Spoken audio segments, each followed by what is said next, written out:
Insperity presents the Small Business Advocate Show with Jim Blasingame, brought to you by FedEx, CareerBuilder.com, and Palo Alto Software. This is a copyrighted production of Small Business Network, Inc., all rights reserved.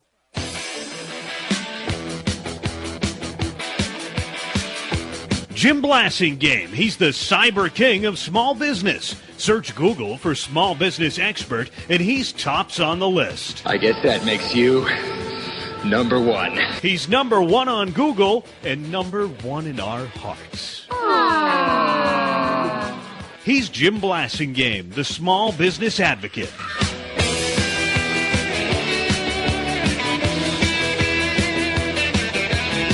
We're back. It's 34 after the hour. Thank you very much. Join me. Thanks for being part of my day. Cliff Ennico is here. Cliff is a longtime member of our Brain Trust, the author of the eBay Sellers Tax and Legal Answer Book. He's an attorney. We love him anyway. And he's here to talk to us about something that's in the process of winding its way through the government and becoming a law. I don't think the president signed it yet. I may be wrong about that. They may have just signed it. And that's the Jobs Act. And he's our good friend, Cliff Ennico. Welcome back. Hey, man, always a pleasure. And yes, by the way, the Jobs Act was signed. It was signed last Thursday. Okay, I couldn't remember if it had actually happened.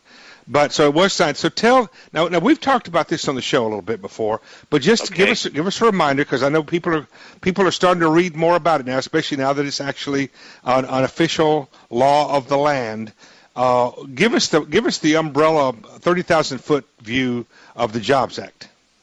Okay, the goal of the Jobs Act, and I emphasize that because I don't really think it accomplished it very well.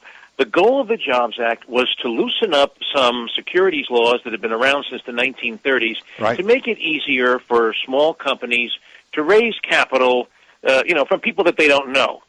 Basically, the securities laws are basically consumer protection acts, Jim. They're designed to protect investors. The Securities Act fraud. of 1933 and 1934 protected widows and orphans from shysters trying to raise money. Right. Bingo, exactly.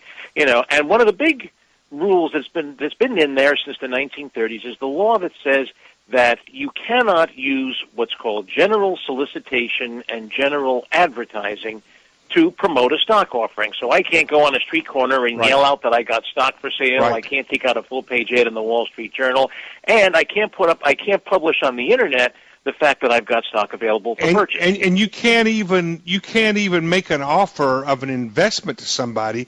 You don't even have to call it stock. You could just call it become a partner or whatever.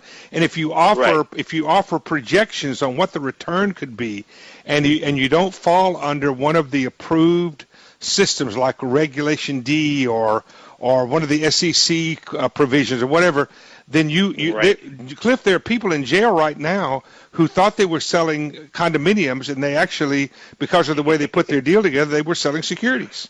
They didn't know it. Oh yeah, and they're in jail. This is really complicated stuff, Jim. I mean, not to wax eloquent, but back in the 90s, I was on a TV show called Money Hunt.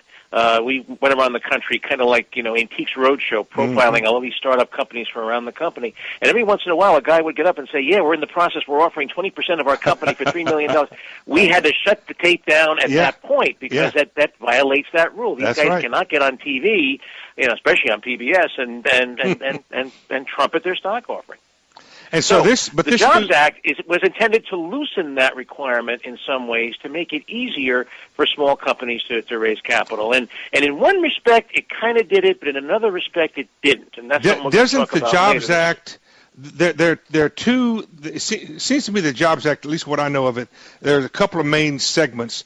One is the low end segment, which allows for small business owners to be able to raise capital. We're going to talk about that in the next segment. The other one is the upper end, and that's to make it a little easier for companies that want to grow and ultimately become public to move into that stratosphere without being subjected to Sarbanes-Oxley.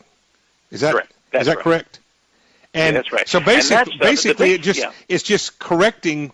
It's just mollifying what Sarbanes-Oxley created as far as having small companies go public.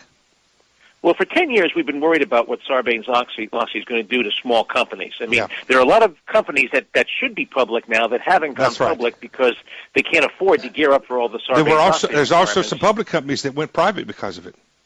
That's correct. Yeah. And I think that the Jobs Act does help those guys out a little bit. I think it gives them, 5 years' worth of breathing room before they have to worry about Sarbanes-Oxley. And that might actually encourage more IPO activity. It allows them to grow a little bit and not have to fund the Sarbanes-Oxley provisions, as I understand it, and gets them to a little more critical mass so that when they go public, they're in a little better financial position to do it. Kind of, yes. I mean, the rules only apply to companies that they call emerging growth companies that I think, if I remember rightly, has like $100 million or something in revenue.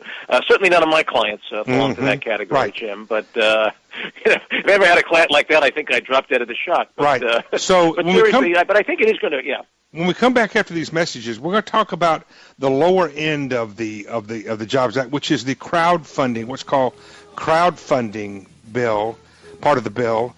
And whether it's a good idea, whether it's going to be a panacea for small business, whether Santa Claus is going to come, that sort of thing, or not. We'll talk about that after these messages. Stay with us.